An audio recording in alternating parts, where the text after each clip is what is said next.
Okay guys, I've got a little demonstration video here for you of a new product that I've created, new circuit that I've designed.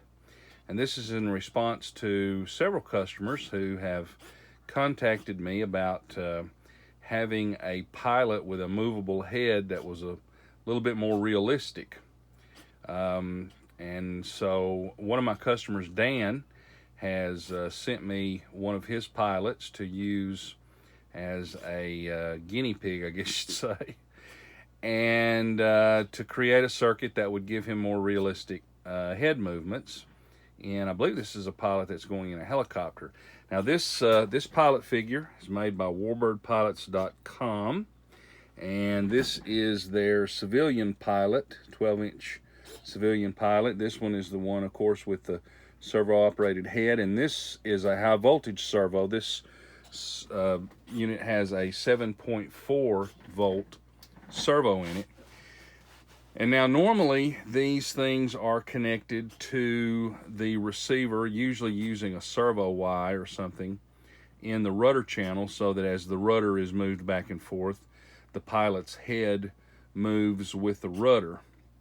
But what I have done is to create a separate little module here that just connects between the receiver and the output from the pilot.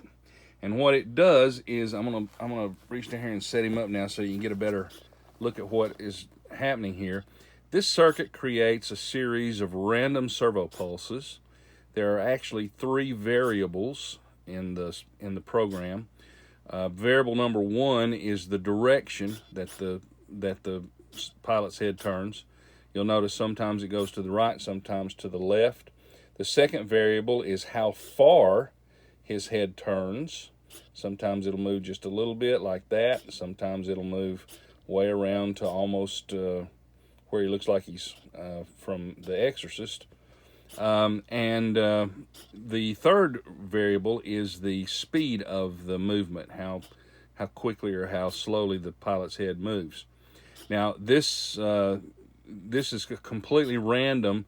The circuit itself actually generates a random number, the program does, and so there's no pattern whatsoever.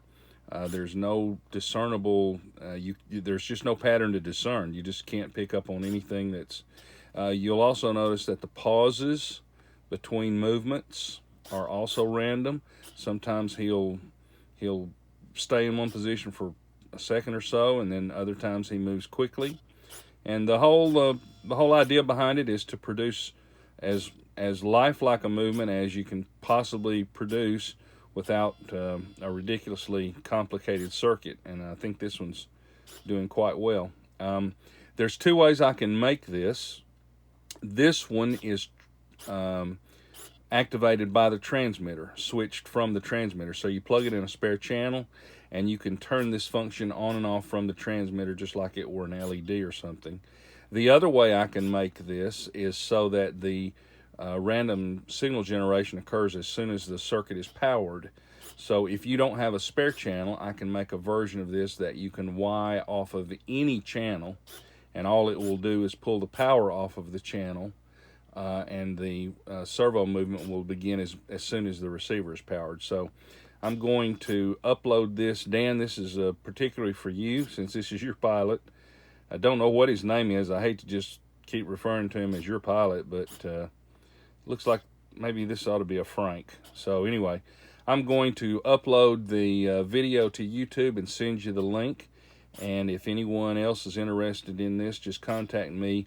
It won't be long until I'll have the information put together and can upload it, and it'll be available on the website. So if you can't find it there, just give me a call. Thanks, Dan.